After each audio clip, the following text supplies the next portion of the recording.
మన నిజామాబాద్ పార్లమెంట్ అభ్యర్థి మన ప్రియతమ నాయకులు ఎవరి కష్టం వచ్చినా నిన్నటువంటి మన జీవన్ రెడ్డి గారి గెలుపు కోసం మన పెద్ద ఎత్తున వేలాది మంది కోరుకున్న దేవతం జరుగుతున్నటువంటి మన నాయకులకు కార్యకర్తలకు ప్రజలందరూ కూడా ఈ పరమల వైపు కార్యాలయానికి పోలీస్ అధికారులు మనం చేసుకుంటున్నాం. పైన ఎదురుగా ఉన్న పోలీస్ అధికారులు కూడా ఆ ఎడమ వైపున టెంట్ కిందికి కూడా ప్రజలు పబ్లిక్ అందరూ కూడా పంపించాలని మనం చేసుకుంటున్నా. వేలాది వెహికల్స్ అన్ని కూడా వేలాది మంది ఎండల వెహికల్ దూరం ఆపి కూడా ముందుకు ఆపేసి ప్రజలందరూ కూడా ఎడమ వైపు అంటే అటు నుంచి కుడి వైపు పరమల వైపు అంతా కూడా పూర్తిగా రావాల్సిన మనం చేసుకుంటూ ఇప్పుడు మొదలు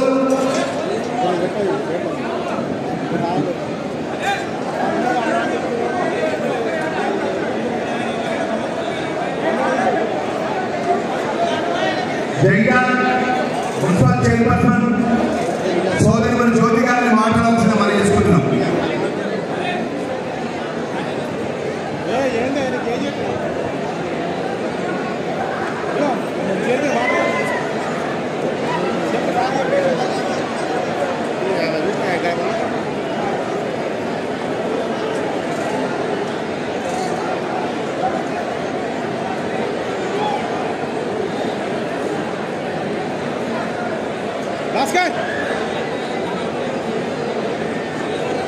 దయచేసి రోడ్డు మీద ఉన్న ప్రధాని కార్తీక్ దయచేసి విన్నపిస్తా ఉన్నాం. మీరందరి రండి, కుర్చీలో ఉండని. వేలాది సంఖ్యలో రోడ్ల మీద జనం ఉంటారు. మీరు రండి. మంచి మీద ఉన్నది, మంచి ట్రైన్లో మన ముఖ్యమంత్రి గారు జీవన్ రెడ్డి మనందరి కోసం కొత్త టైప్ ఆఫ్ ట్రైన్ వేయించి దయచేసి నాని చల్లగా ఉంటుంది. మీరు తొందర వచ్చి కూర్చుంటే ముఖ్యమంత్రి గారు బయలుదేరారు. తొందర రండి.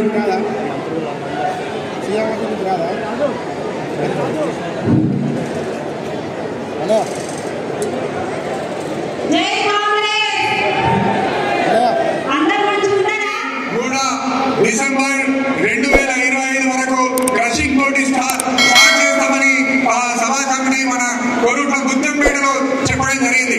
కాబట్టి మనమందరం కూడా ఏకైక వ్యవసాయ ఆధారిత పరిశ్రమ కోరుట్ల నియోజకవర్గంలో ఉందంటే అది గుత్తంపేట షుగర్ ఫ్యాక్టరీ.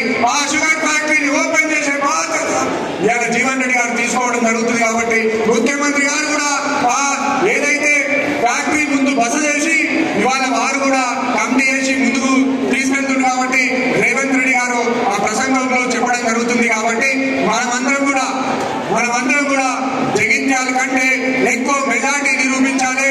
ఎందుకంటే మనం ఎంత మెజార్టీ నిరూపిస్తే మన నియోజకవర్గానికి అన్ని నిధులు రేవంత్ రెడ్డి దగ్గరికి వెళ్ళి జువాడి నరసింహరావు గారు అడిగే హక్కు ఉంటుంది. కాబట్టి మనం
పెద్దలు అందరి హృదయపూర్వకంగా నమస్కారం చెప్తూ, వాస్తవంగా నా గురించి నేను ప్రత్యేకంగా మీకు తెలియని కాదు.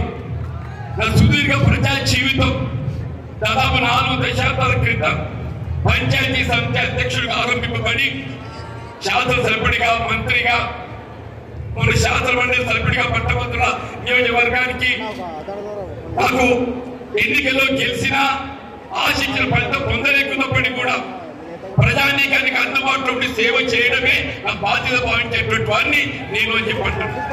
వాళ్ళు ఈ ప్రాంతంలో రైతాంగానికి ఎప్పుడు ఏ సమస్య వచ్చినా కానీ చెప్పంటున్నాను, అందుబాటులో ఉండేటువంటి వ్యక్తిని నేను అని చెప్పంటున్నాను.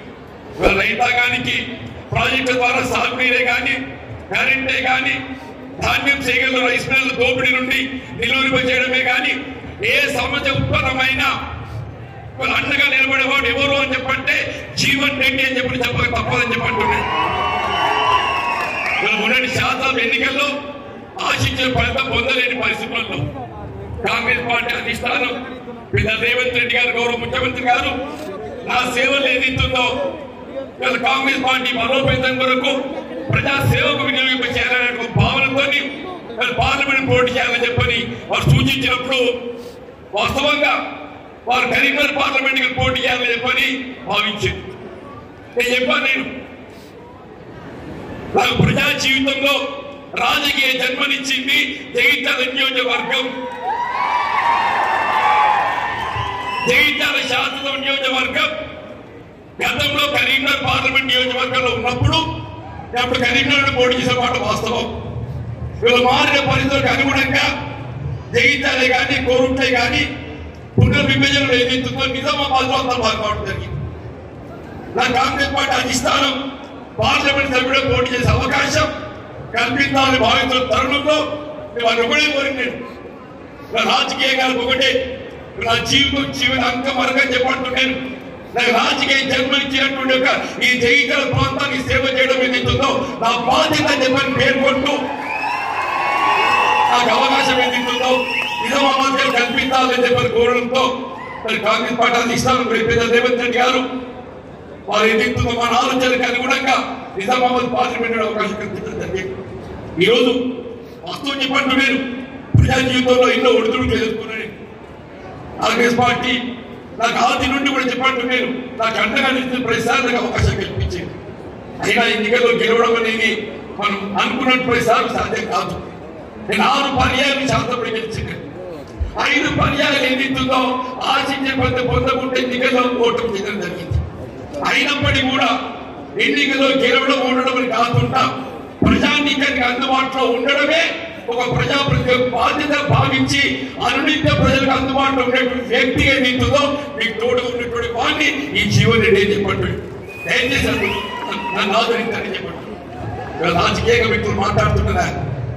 మీరు కాకపోతే ఇప్పుడు పేపర్లు చూసిన చూడడానికి జీవన్ రెడ్డి ఏం చేసిందని చెప్పి ఆశ్చర్యపడిన ఆయన అందరినీ దగ్గర ఉంటారు అనుకుంటున్నారు. నువ్వు 5 సంవత్సరాలే పార్లమెంట్ సభ్యుడికి ఎంపికై ఎన్నడైనా నువ్వు ఎన్నికలు చేసిన వాగ్దానమే కానీ ఇతరత్ర కానీ చేసిన కార్యక్రమం నిజామాబాద్ పార్లమెంట్ నియోజకవర్గానికి సంబంధించే కానీ ఈ ప్రాంతంలో కానీ బస్సు కూడా 5 రోజులు తెస్తా అని చెప్పండి. 5 సంవత్సరాలు గడిచింది. నువ్వు ఎక్కడ ఏర్పాటు చేసిన చెప్పంటే ఒక్క 5 సంవత్సరాలు మరొకసారి అవకాశం చెప్పండి. జగన్ కర్మగారు పునర్ప్రారం చేస్తా అని చెప్పన్నాడు. 5 సంవత్సరాలు గడిచిపోయింది. ఏమైందని రాయిందని చెప్పంటే మరొకసారి అవకాశం ఏం చెప్పండి. నేనంటున్నా, ఆనాడు కవిత గారికి అవకాశం ఇస్తే చికెన్ ఫ్యాక్టరీ మూత వేసింది. నీకు అవకాశం ఇస్తే 5 సంవత్సరాలు నీ విలాసవంతమైన జీవితానికి అలవాటు పడి ఈ ప్రాంత రైతాంగాన్ని ఏదైతుందో అష్ట కష్టాలు పాలు చేసినటువంటి వాడివి నువ్వు. నీ మళ్ళీ నీకు అవకాశం ఏమంటిస్తారే చెప్పండి. నేను జీవన్ రెడ్డి ఏం చేశాడా చూపెడతా చెప్పండి. నేను రైతాంగానికి అండగా నిలబడే విధంగా యావత్ ఉత్తర తెలంగాణలోనే అతిపెద్ద మామిడి మార్కెట్ జగిత్యాల కేంద్రాలకు ఏర్పాటు చేసిన చెప్పండి. యావత్ తెలంగాణలో రాజధాని బయట ఏర్పాటు చేసిన మొట్టమొదటి వ్యవసాయ కళాశాల జగిత్యాలని చెప్పండి. మన పెద్ద రత్నాకరావు గారి చొరవతో ఏదైతుందో కోరుట కేంద్రంగా పశువైద్య కళాశాల ఏర్పాటు చేయడం జరిగిందని చెప్పండి. జగిత్యాల కేంద్రంగా సాంకేతిక విద్యా కళాశాల జైలు కళాశాల ఏర్పాటు చేసుకోమని చెప్పంటున్నాం. కరీంనగర్ కేంద్రంగా శాతవాహన విశ్వవిద్యాలయాన్ని ఏర్పాటు చేసామని చెప్పంటున్నాం. హైదరాబాద్ లో కరీంనగర్ రహదారి నేను ఆర్ఎంపీ మంత్రులకు వచ్చే అవకాశాన్ని ఏదైతుందో రాజీవ్ రహదారి అని చెప్పంటున్నా. ఆనాడు 4.5 గంటలు అవుతే 2.5 గంటలు కరీంనగర్ హైదరాబాద్ జరిగే విధంగా రోడ్డు నిర్మాణం చేసిన ఈ జీవన్ రెడ్డి అని చెప్పంటున్నా. ఆశ్చర్యమే చెప్పంటున్నాను. అందరూ అన్నిలాగా ఉంటారే, పనిచేసిన కూడా ఉంటారు. అందరూ అన్నిలాగా ఉండరు, పనిచేస్తున్న కూడా ఉంటారు అని చెప్పంటున్నా. మన లాంటి వాళ్ళు ఏదైతుందో పని చేసే సంకల్పం కావాలని చెప్పంటున్నాను. నిజామాబాద్ చక్కెర కర్మాగారం పునఃప్రారంభం గౌరవ ముఖ్యమంత్రి గారు ఏదైతుందో ఎన్నికలు చేసిన వాగ్దానం అనే కాకుండా వారు ముఖ్యమంత్రిగా బాధ్యతలు చేపట్టడంతోనే వారు మొట్టమొదటి కార్యక్రమం రైతు బిడ్డగా చెప్పంటున్నాను. చక్కెర కర్మాగారం పునఃప్రారంభానికి సంబంధించి గౌరవ పరిశ్రమ శాఖ మంత్రులు శ్రీధర్ బాబు గారికి ఏదైతే సూచన చేసి సబ్ కమిటీ వేయడం జరిగింది. వారు మొన్న నిజామాబాద్ కేంద్రం ఏదైతుందో 5 సెప్టెంబర్ 17 క్యాబినెట్ నిర్ణయం తీసుకొని ఏదైతుందో 2025 డిసెంబర్ నాటికి ఏదైతుందో చక్కెర ఆర్పిస్తా అని చెప్పి పేపర్ జరిగిందని చెప్పంటున్నా. ఇది రేవంత్ రెడ్డి గారి మాట, అని చెప్పంటున్నా. ఇలాగే కాదా అని చెప్పంటున్నాను. ఈ ప్రాంతం ఏదైతుందో వ్యవసాయానికి అవకాశాలు ఎక్కువ ఉన్నాయి. వ్యవసాయ ఆధారిత పరిశ్రమలు ఏర్పాటు చేసుకునే అవకాశం కాదు. ఈ ప్రాంతంలో మామిడి తోటలు ఎక్కువగా విస్తృతుంది. మామిడి తోటల వల్ల ఏదైతుందో భూమిలో తేమశాస్త్రం పెరిగి అంత తేలిమంత వస్తుంది.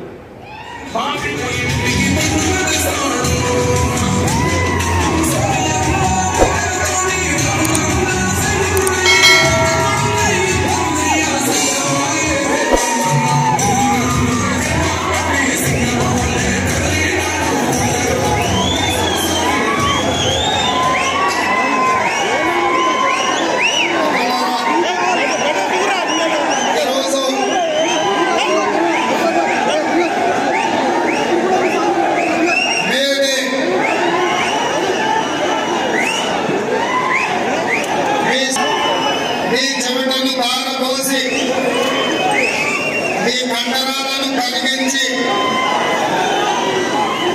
పారిశ్రామిక రంగంలో ప్రపంచ అభివృద్ధిలో కార్మికులు త్యాగాలు చేసి కార్మికులు నిర్మించిన కార్మికుల త్యాగాలతో కార్మికుల పోరాటంతో ఏర్పడ్డ ఈ తెలంగాణ రాష్ట్రంలోని సింగరేణి కార్మికులు, ఆర్టీసీ కార్మికులు, విద్యుత్ కార్మికులు, మా రిక్షా ఆటో కార్మికులకు అందరికీ కూడా మేడే శుభాకాంక్షలు తెలియజేస్తున్నా. పెద్దలు జీవన్ రెడ్డి గారిని, శ్రీమతి సోనియా గాంధీ, శ్రీ మల్లికార్జున్ ఖర్గే గారు, శ్రీ రాహుల్ గాంధీ గారి ఆదేశాల మేరకు కాంగ్రెస్ పార్టీ అభ్యర్థిగా ఈ ఎన్నికల రంగంలో తెలంగాణ కాంగ్రెస్ నిలబెడితే ఈ కార్యక్రమాన్ని జిల్లా పార్టీ అధ్యక్షుడు అర్జున్ లక్ష్మణ్ గారి అధ్యక్షతన పెద్దలు మిత్రులు శ్రీధర్ బాబు గారు, మిత్రుడు మంత్రివర్యులు పొన్నం ప్రభాకర్ గారు, పెద్దలు సుదర్శన్ రెడ్డి గారు, మహమ్మద్ అలీ షబీర్ గారు, భూపాల్ రెడ్డి ఎమ్మెల్యే గారు, జిల్లా పార్టీ అధ్యక్షుడు మానాల మోహన్ రెడ్డి గారు, మా మిత్రుడు ఎమ్మెల్సీ కార్యనిర్వాహక అధ్యక్షుడు మహేష్ గౌడ్ గారు, అదేవిధంగా సిపిఐ రాష్ట్ర జాతీయ నాయకులు చాడా వెంకటరెడ్డి గారు, వేదిక మీద చాలా మంది పెద్దలు, రాష్ట్ర పార్టీ నాయకులు, జిల్లా పార్టీ నాయకులు, మండల పార్టీ నాయకులు, గ్రామ శాఖ అధ్యక్షులు, ప్రాణ సమానులైన కాంగ్రెస్ పార్టీ కుటుంబ సభ్యులందరికీ కూడా, అదేవిధంగా ఇక్కడి కాంగ్రెస్ పార్టీ మన ఎన్నికల అభ్యర్థి మీ అభిమాన నాయకుడు జువాది నరసింహరావు గారికి అందరికీ కూడా మనస్ఫూర్తిగా అభినందనలు, కృతజ్ఞతలు. మిత్రులారా, ఈ ఎన్నికలు ఆషామాషి ఎన్నికలు కాదు. 17 సార్లు ఈ దేశంలో పార్లమెంటు ఎన్నికలు జరిగినాయి. ఇప్పుడు జరగబోతున్న ఎన్నికలు 18వ పార్లమెంటు ఎన్నికలు. ఈ 18వ పార్లమెంటు ఎన్నికలకు గతంలో జరిగిన ఎన్నికల కంటే భిన్నంగా ఎంతో ప్రత్యేకమైన పరిస్థితులు ఈ రోజు దేశంలో నెలకొన్నాయి. ఎందుకంటే మిత్రులారా, ఈరోజు భారతీయ జనతా పార్టీ 400 సీట్లు గెలవడం ద్వారా రాజ్యాంగాన్ని మార్చేసి దళితులు, గిరిజనులు, బలహీన వర్గాల రిజర్వేషన్లు ఎత్తేసి ఈ రోజు పేద వర్గాలను దెబ్బతీసి కార్పొరేట్ కంపెనీలకు, అదానీలకు, అంబానీలకు ఈ దేశాన్ని అమ్మాలనే కుట్ర జరుగుతున్నది. అందుకే ఈ మధ్యలో నేను విస్పష్టంగా భారతీయ జనతా పార్టీని సూటిగా ప్రశ్నించిన డాక్టర్ బాబాసాహెబ్ అంబేద్కర్, జవహర్ లాల్ నెహ్రూ గారు, వల్లభాయ్ పటేల్ గారు, మహాత్మా గాంధీ గారు కలిసి ఈ దేశంలో ఉన్న సామాజికంగా, ఆర్థికంగా వెనుకబడి సమాజం యొక్క వివక్షకు లోనైన ఎస్సీ ఎస్టీలకు, ఆ తర్వాత బీసీలకు ఇచ్చిన రిజర్వేషన్లను వాళ్ళు ఆ రోజు మనము వాళ్ళ అభ్యున్నతి కోసం మనం ఇస్తే 75 సంవత్సరాల స్వతంత్రం వచ్చిన ఈ రోజు దళితుల, గిరిజనుల జీవితాలలో రావాల్సినంత మార్పు రాలేదు. బలహీన వర్గాలకు రావాల్సిన అవకాశాలు రాలేదు.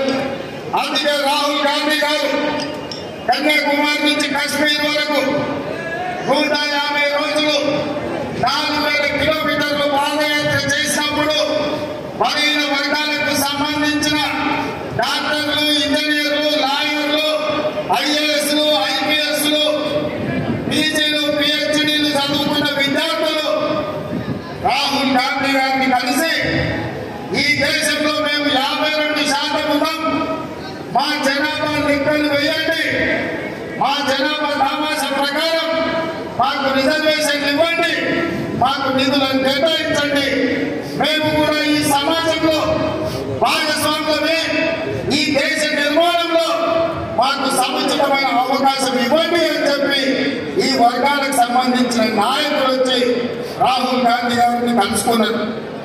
కాంగ్రెస్ పార్టీ సామాజిక స్పృహతోటి, సామాజిక న్యాయం చేయాలనే ఆలోచనతోటి రాహుల్ గాంధీ గారు స్పష్టంగా తెలంగాణ రాష్ట్రంలో కాంగ్రెస్ అధికారంలోకి తీసుకురండి, తప్పకుండా బీసీ జనాభా లెక్కలు కట్టి మీకు నిధులు, నియామకాలకు అవకాశాలు కల్పిస్తామని మాట ఇచ్చారు.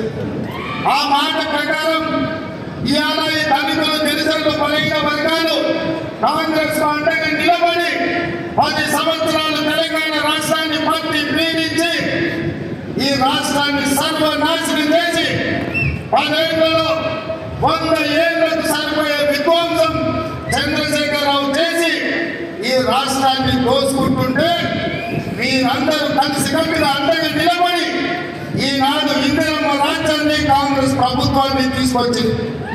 మరి నేను అడుగుతున్న మిత్రులారా, మా బలహీన వర్గాల సోదరులను నేను అడుగుతున్నా, మా దళితులను, మా గిరిజనులను నేను అడుగుతున్నా, మీ అండతో, మీ ఆశీర్వాదంతో ఇవాళ ఈ తెలంగాణ రాష్ట్రానికి ముఖ్యమంత్రి బాధ్యతలు చేపట్టిన నేను, మా మిత్రుడు శ్రీధర్ బాబు గారు, మా మిత్రుడు పొన్నం ప్రభాకర్ గారు ఈ రోజు బలహీన వర్గాలను, జనాభాను లెక్క పెట్టండి అని మంత్రివర్గంలో పాస్ చేసాం, శాసనసభలో తీర్మానం చేసినాం, దానికి సంబంధించి నిధులు కేటాయించాం.